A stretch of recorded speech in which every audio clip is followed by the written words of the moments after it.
தந்தி தொலைக்காட்சி நேயர்களுக்கு வணக்கம். நல்லதை சொல்வோம், நல்லதை செய்வோம், நல்லதே நடக்கும். ஒரு வாழ்க்கையில் நல்லது நடக்க வேண்டும் என்று சொன்னால் நல்லதை சொல்ல வேண்டும், நல்லதை செய்ய வேண்டும். அந்த அடிப்படையில் இன்றைக்கு 7/8/2017 திங்கட்கிழமை திருவோணம் நட்சத்திரம் பின்னிரவு 4:54 வரை, பிறகு அவிட்டம் நட்சத்திரம். இன்றைக்கு பௌர்ணமி, நிலவு நிறைந்த நாள். பொதுவாகவே நிலவு நிறைந்த நாளிலும் நிலவு மறைந்த நாளிலும் நாம் வழிபாடுகளை மேற்கொண்டால் வாழ்க்கை வளமாக இருக்கும் என்று முன்னோர்கள் சொல்லி வைத்திருக்கிறார்கள். அந்த அடிப்படையிலே தான் இன்றைக்கு கிரிவலம் வருவது மிக பிரசித்தி பெற்றதாக வந்துவிட்டது. அனைத்து ஊர்களிலும் அருகருகில் இருக்கக்கூடிய ஆலயங்களையெல்லாம் சென்று வழிபடுகிறார்கள். மலைகளை சார்ந்து இருக்கிற இடங்களிலெல்லாம் அந்த மலைகளை சுற்றி வந்து இறைவனை வழிபடுகிறார்கள். இப்படி வருகின்ற இந்த கிரிவலத்திலே இன்றைக்கு திங்கள் கிழமையும் பௌர்ணமியும் இணைகிறது. திங்கள் என்று சொன்னாலே உங்களுக்கு தெரியும், சந்திரபலம் மிக்க நாள். சந்திரபலம் மிக்க நாளில் பௌர்ணமி வந்து சந்திரன் முக்கியத்துவம் கொடுக்கிறதுனாலே சந்திரன் என்றால் மதி என்று பொருள். வாழ்க்கையில் மதி நன்றாக இருந்தால்தான் நமக்கு மதிப்பும் மரியாதையும் கிடைக்கும். அது மட்டுமல்ல, மனதுகாரகன் என்று வர்ணிக்கப்படுபவர் சந்திரன். மன நிம்மதி இல்லாதவர்களெல்லாம் இன்றைக்கு இந்த கிரிவலம் வந்தால் அவர்கள் மனதில் நிம்மதி கிடைக்கும் விதத்தில் வாழ்க்கை தேவைகள் பூர்த்தியாகும். அவருடைய கடமைகளெல்லாம் சிறப்பாக செய்ய முடியும். மதிப்பும் மரியாதையும் உயர, அரசியல் செல்வாக்கு மேலோங்க, ஒரு புதிய பொறுப்புகள் பதவிகள் கிடைக்க வேண்டும் என்று சொன்னாலும் இன்றைக்கு அவர்கள் கிரிவலத்திலே கலந்து கொள்வது நல்லது. என்னுடைய தலைமையிலே 244வது மாதமாக நாங்கள் செட்டிநாட்டு பகுதியிலே கிரிவலம் வந்து கொண்டிருக்கிறோம். ஒவ்வொரு மாதங்களிலும் ஒவ்வொரு பௌர்ணமியிலும் நாங்கள் கிரிவலம் வருவது வழக்கம். அப்படி கிரிவலம் வருகின்ற பொழுது பிள்ளையார்பட்டியில் தொடங்கி தபசு மலையிலே அந்த கிரிவலத்தை பூர்த்தி செய்வோம். காலையில் அதிகாலையில் அது முடியும். 5 மலைகளை சுற்றி வருவது வழக்கம். அப்படி சுற்றுகின்ற பொழுது நாங்கள் பாடுகின்ற பாடலெல்லாம் நமச்சிவாயத்தை பற்றியதாக இருக்கும். நமச்சிவாய நமச்சிவாய நல்ல மந்திரம், நாளும் சொன்னால் நல்ல நேரம் நமக்கு வந்திடும் என்று ஒரு புதிய பதிகம் எழுதியிருக்கிறேன். இந்த நமச்சிவாயத்தை சிவாய நம என்று இன்றைக்கு நாம் எத்தனை முறை உச்சரிக்கிறோமோ அது ஒன்று பல மடங்காக அது எதிரொலிக்குமாம். ஆகையினாலே இன்றைக்கு நீங்கள் இறைவன் திருநாமத்தை அதிகமாக சொல்ல சொல்ல உங்களுக்கு நன்மைகள் கிடைக்கும். பொதுவாக ஒருத்தர் என்னை சந்தித்தார். பணங்காசு நமக்கு நல்லா இருக்குது, ஆனால் மன நிம்மதி கிடைக்கல. இந்த மூத்த பையனால் தொல்லை, அடுத்த பையனால் தொல்லை வந்துருச்சு. இது மாதிரி மனைவி வழியில் சில பிரச்சனைகள், இதெல்லாம் என்ன செட்டில் ஆகலை அப்படின்னாரு. கிரிவலம் வாங்க, திங்கட்கிழமை இன்றைக்கு நீங்கள் கிரிவலம் வந்தால் ஒவ்வொரு பிரச்சனையாக உங்களுக்கு முடிவுக்கு வந்து விடும்னு சொல்லியிருந்தேன். அதே போல் அவர் ஒவ்வொரு திங்கட்கிழமைகள் வருகிற பொழுதெல்லாம் ஒவ்வொரு பௌர்ணமிக்கு ஏதாவது ஒரு ஆலயங்களிலே உள்ள அந்த கிரிவலம் வருகிற இடங்களுக்கு சென்று கிரிவலம் வந்தார். எல்லா பிரச்சனைகளும் அவருக்கு நல்ல முடிவுக்கு வந்துச்சு. பொதுவாக இது போன்ற கிழமைகளும் பௌர்ணமியும் சேருகின்ற நாட்களிலே நாம் வைத்துக்கொள்கிற பொழுது மிக அற்புதமான பலன்கள் நடைபெறும். அதே நேரத்திலே செல்வ வளம் பெருக வேண்டுமானால் சில வழிமுறைகளும் இருக்கிறது. வீட்டில் சில பொருள்களை சரியான இடத்துல வைக்கணும். வயதானவர்களை பார்த்தீங்கன்னா எந்த பொருளை எந்த இடத்துல எடுத்தியோ அந்த பொருளை அந்த இடத்துல கொண்டு போய் வையின்னு சொல்லி பிள்ளைகள்கிட்ட சொல்லுவாங்க. அது ஒரு இடத்துலேருந்து ஒரு பொருளை எடுத்துக்கிட்டு வருது அப்படின்னா ஒரு கூடையை எடுத்துக்கிட்டு வருது, அல்லது ஒரு பெட்டியை எடுத்துக்கிட்டு வருது, அல்லது ஒரு பாக்ஸ் எடுத்துக்கிட்டு வருது. வந்த பிறகு அந்த வேலையை முடிந்த பிறகு திரும்ப பழைய இடத்துல கொண்டு போய் வச்சிரு அப்படிம்பாங்க. சாவியை எடுத்தால் பழைய இடத்துல கொண்டு போய் வையும்பாங்க. ஆனால் சில பொருட்களை வீட்டுக்குள்ளே வைக்கக்கூடாதான், சில பொருட்களை வைக்கலாம்.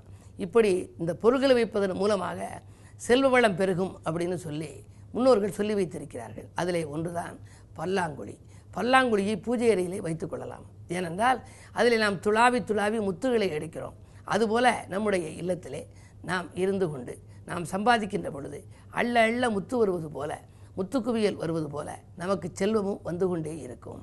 அந்த அடிப்படையில் அந்த பொருள் ஒரு உபயோகப்படுத்துகிற பொருள் பல்லாங்குழி அந்த காலத்திலே விளையாட்டு பொருளிலே இருக்கும். அதை பூஜை அறையை வைத்தால் நல்லது என்பார்கள். நர்த்தன கணபதினு ஒன்று இருக்குது. அந்த கணபதியை வீட்டு வாயிலுக்கு நேராக வைக்கணுமா.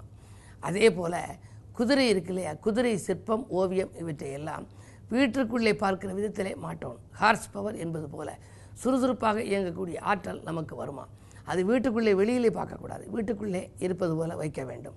மணி பிளான்ட்னு ஒரு செடி, எனக்கு தெரிய ஒருத்தர் மதுரையில் இருக்கிறாரு. மணி பிளான்ட் செடி வச்சு அந்த செடியை யாரும் எடுத்துக்கிட்டு போயிடாமல் அதுக்கு கூட ஒரு காவலுக்கு ஒருத்தரை போட்டு வச்சுருக்கிறாரு. அந்த மணி பிளான்ட் செடி வளர வளர வளர மிக அற்புதமாக பணப்புழக்கம் இருக்கும் அப்படின்னு சொல்லி இப்போ கண்டுபிடித்திருக்கிறார்கள்.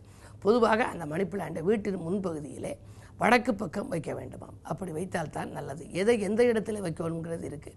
அந்த இடங்கள் மாறியும் வைக்கக்கூடாது. இப்போ கடியாரம் இருக்கே, அது சோற்றில் மாட்டலாம், கதவுகளிலே மாட்டக்கூடாது, அலமாரிகளை மறைக்கும் விதத்தில் மாட்டக்கூடாது. ஆனால் அந்த கடியாரம் மாட்டி வைக்கின்ற பொழுது கிழக்கு பார்த்திருக்க வேண்டும். ஏனென்றால் மணி காட்டுவது கிழக்கில் எது உதிக்கும் அப்படின்னா சூரியன் உதிக்கும். சூரியன் தான் அந்த காலத்திலே நேரம் தெரிவிக்கின்ற ஒரு கருவியாக இருந்தது. காலையில் 6 மணியானால் சூரியன் இந்த இடத்துல வரும். 12 மணியானால் உச்சி காலத்திலே இந்த இடத்திலே வரும். நம்முடைய நிழல் குறுகுவதையும் நீண்டு போவதையும் வைத்து கொண்டே அந்த காலத்திலே கணக்கிட்டு விடுவார்கள். எனவே சூரியன் எந்த திசையில் உதிக்கிறான்? கிழக்கு திசையில். அந்த கிழக்கு பார்த்து வீட்டிலே மாட்டினால்தான் நேர்மறை ஆற்றல் வருமாம், இல்லாவிட்டால் எதிர்மறை ஆற்றல் வந்துவிடும். ஒவ்வொரு பொருளுக்கும் அப்படி இருக்கிறது. மீன் வளர்க்கும் தொட்டி வைத்திருப்பவர்கள், தங்க மீன் வளர்ப்பவர்கள், அதெல்லாம் இருக்குது. சில பொருட்களை மேலிருந்து கீழே வரும் விதத்திலே தான் வைக்க வேண்டும். கீழிருந்து மேல் நோக்கி வைக்கலாமா, மேலிருந்து கீழ் நோக்கி பார்க்கும் விதத்தில் வைக்கலாமா என்பதையெல்லாம் ஆராய்ந்து இன்றைக்கு அறிஞர்கள் கண்டறிந்திருக்கின்றார்கள்.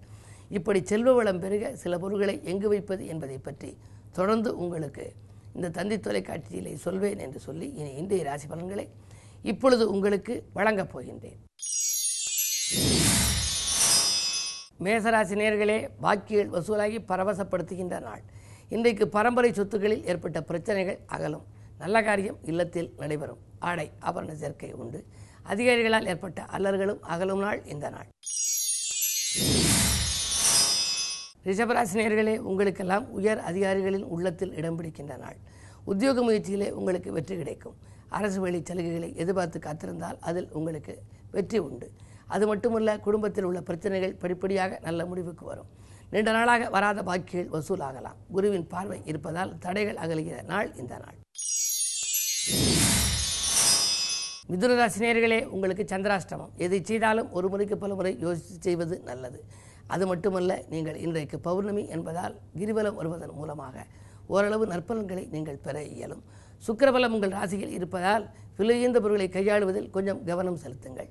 பயணங்களில் உங்களுக்கு எச்சரிக்கை தேவை. விரயங்கள் கூடுதலாக இருக்கலாம். உறவினர் பகை ஏற்படாமல் பார்த்து கொள்ளுங்கள். உள்ளத்திலொன்றும் உதட்டிலொன்றும் வைத்து பேசுபவர்களின் எண்ணிக்கை உயரப் போகின்றது. மருத்துவ செலவு தவிர்க்க முடியாததாக அமையும் நாள் இந்த நாள்.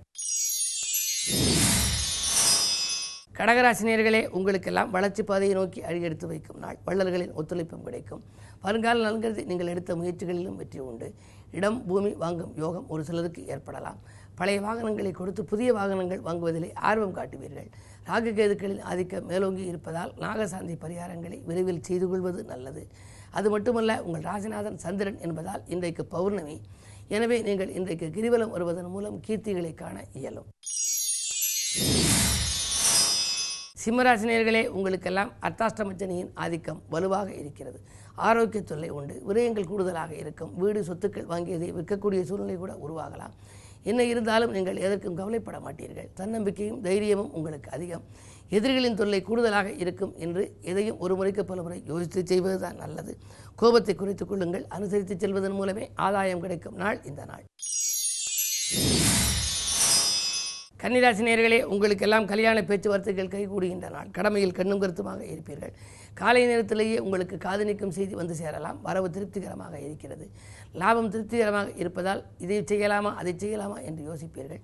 பழைய தொழில் வைத்திருப்பவர்கள் புதிய தொழில் ஒன்று தொடங்கும் எண்ணம் உருவாகும். சுபகாரிய பேச்சுக்கள் நல்ல முடிவுக்கு வரும் நாள் இந்த நாள். துலாம் ராசி நேயர்களே, உங்களுக்கெல்லாம் பயணத்தின் போது பாதுகாப்பு தேவைப்படும் நாள். பணவரவு திருப்திகரமாக இருந்தாலும் மன நிம்மதி குறைவாகவே இருக்கும். 2 சனி இருக்கிறார். பணியாளர் தொல்லை அதிகரிக்கும். பழைய பணியாளர்களை மாற்றி புதியவர்களை சேர்த்துக் கொள்ளலாமா என்று கூட நீங்கள் சிந்திப்பீர்கள். அது மட்டுமல்ல, சுகஸ்தானத்தில் கேது. உடல் ஆரோக்கியத்திலும் தொல்லைகள் ஏற்படலாம். பழைய வைத்தியத்தை மாற்றி புதிய வைத்தியத்தை மேற்கொள்ளும் எண்ணம் மேலோங்கும். பஞ்சாயத்துக்கள் இழுபறி நிலையிலேயே இருக்கலாம். மாலை நேரத்தில் மகிழ்ச்சிக்குரிய தகவல் வந்து சேரும். பௌர்ணமி விரதம் இருந்து நிலவை வழிபடுவது நல்லது. விருச்சிக ராசி நேயர்களே, மலைவள வந்து மகத்துவம் காண வேண்டிய நாள். புதிய பாதை புலப்படும். நண்பர்களை சந்திப்பால் நலம் காண்பீர்கள். புகழ் மிக்கவர்கள் உங்கள் இல்லம் தேடி வந்து உங்கள் பொருளாதார நிலை உயர வழிவகுத்துக் கொடுப்பார்கள். அரசு வழி சலுகைகளும் உங்களுக்கு கிடைக்கும். அரசாங்கத்தாலும் நன்மைகள் உண்டு. வரவு திருப்திகரமாக இருக்கும் என்று வாங்கல் கொடுக்கல்களை ஒழுங்கு செய்து கொள்வீர்கள். தொழில் முன்னேற்றம் எதிர்பார்த்ததை காட்டிலும் கூடுதலாகவே இருக்கும். பாகப்பிரிவினர்கள் எதிர்பார்த்தபடி உங்களுக்கு நடைபெறும். வாகனங்கள் வாங்குவதில் அக்கறை காட்டுவீர்கள். திடீர் பயணங்கள் தித்திக்கவும் வைக்கும். திரவிய லாபமும் உங்களுக்கு கொடுக்கலாம். இந்த நாள் உங்களுக்கு ஒரு மிக இனிய நாள். தனுசு ராசி நேயர்களே, உங்களுக்கெல்லாம் உதாசீனப்படுத்தியவர்கள் ஓடி வந்து இணையும் நாள். உங்களை விட்டு விலகியவர்கள் இன்றைக்கு வந்து இணையப் போகின்றார்கள். உடன்பிறப்புகளின் ஒத்துழைப்பு உங்களுக்கு கூடுதலாக கிடைக்கும். அஷ்டமத்திலே ராகு புதன் செவ்வாய் சூரியன் இருப்பதால் பயணங்களில் எச்சரிக்கை தேவை. அது மட்டுமல்ல, வாகனங்களில் செல்லும் பொழுது செல்வங்களை பேசிக்கொண்டு செல்ல வேண்டாம். உறவினர்களின் பகைகளையும் வளர்த்து கொள்ளாமல் பார்த்துக் கொள்ளுங்கள். வியாபார விரோதங்கள் உண்டு. புதன் வலிமை இழந்திருப்பது ஒரு வழிக்கு நன்மைதான் என்றாலும் கூட குடும்பத்தில் பிரச்சனைகள் அதிகரிக்கலாம். எனவே அருகில் இருப்பவர்களை அனுசரித்து செல்வது, விட்டுக் கொடுத்து செல்வதன் மூலம்தான் உங்கள் விருப்பங்களை நீங்கள் நிறைவேற்றிக் கொள்ள இயலும். அது மட்டுமல்ல, இன்றைக்கு பௌர்ணமி. சிவாலய வழிபாட்டை மேற்கொள்ளுங்கள். சிறப்புகளை வரவழைத்துக் கொள்ளுங்கள். மகர ராசி நேயர்களே, சந்திரபலம் நன்றாக இருக்கிறது. இருந்தாலும் சந்திரனோடு கேது இணைந்திருக்கிறார். திடீரென இடமாற்றம், ஊர் மாற்றம், உத்தியோக மாற்றங்கள் ஏற்படலாம். மேலதிகாரிகளின் தாக்குதலுக்கு ஆளாக நேரிடும். இல்லத்தில் உள்ளவர்கள் உங்களுக்கு நல்லபடியாக உங்கள் குணமறிந்து நடந்து கொள்வார்களா என்பது சந்தேகம்தான். எதிர்பாராத விரயங்களை சந்திக்க நேரிடலாம். வீண் விரயங்களும் உண்டு. வீண் பிழைக்கும் ஆளாக நேரிடும். எனவே இந்த நாளை இனிய நாளாக அமைத்துக்கொள்ள நீங்கள் அருகில் இருக்கும் ஆலயத்துக்கு செல்லுங்கள். அது மட்டும் அல்ல, மலைவலம் வரும் வாய்ப்பு இருக்கிறவர்கள் மலைவலம் வருவதன் மூலமும் மகத்துவங்களை காண இயலும். கும்பராசி நேயர்களே, உங்களுக்கெல்லாம் இன்றைக்கு ஒரு இனிய நாள். தேசப்பற்று மிக்கவர்களின் பாசப்பிடிப்பு ஏற்படுகின்ற நாள். திடீர் பயணங்கள் உங்களுக்கு திரவிய லாபத்தை கொடுக்கும். குருவினுடைய பார்வை 2இல் இருப்பதால் கல்யாண வாய்ப்புகள் கைகூடலாம். உத்தியோகம் மற்றும் வேலைக்காக முயற்சி எதிர்ப்பவர்களுக்கு அது கிடைக்கும். வியாபாரத்தில் கூட இருந்து விரோதமாக இருந்தவர்கள் உங்களை விட்டு விலகுவார்கள். புதிய பணியாளர்களை சேர்த்துக்கொண்டு நல்ல முன்னேற்றங்களை காணப்போகின்றீர்கள். 10இல் இருக்கிற சனி ஒப்பந்தங்களை வரவழைத்து கொடுக்கப் போகின்றது. புதிய ஒப்பந்தங்கள் உங்களுக்கு வந்து சேரும். அது மட்டும் அல்ல, 6ஆம் இடத்திலே ராகு. 6இல் ராகு இருப்பதன் மூலமாக உங்களுக்கு பணவரவு திருப்திகரமாக இருக்கும். கடன் சுமை உங்களுக்கு பாதிக்கு மேல் குறைவதற்கான வழி இன்றைக்கு பிறக்கப் போகின்றது. இன்றைக்கு பௌர்ணமி என்பதால் நிலவு வழிபாட்டில் கவனம் செலுத்துவது நல்லது, நிம்மதி கொடுக்கும். மீனராசி நேயர்களே, உங்களுக்கெல்லாம் அந்நிய தேச அழைப்புகளை ஏற்றுக்கொள்ளக்கூடிய நாளாக இந்த நாள் அமையப் போகிறது. இழந்த செல்வாக்கை மீண்டும் பெறுவீர்கள். எதையும் ஒரு முறைக்கு பல முறை இதுவரை யோசித்து செய்த நீங்கள் இன்றைக்கு குறு பார்வை இருப்பதால் நீங்கள் திட்டமிட்ட காரியங்கள் திட்டமிட்டபடியே நடைபெறும். கல்விக்காக எடுத்த முயற்சி கைகூடும். பிள்ளைகள் கருதி எடுத்த முயற்சிகளிலே பெருமை கிடைக்கலாம். சுக்கிரபலம் நாளில் இருப்பதால் ஆடை ஆபரண சேர்க்கை உண்டு. வீட்டுக்கு தேவையான விலையுந்த பொருட்களை வாங்கி மகிழ்வீர்கள்.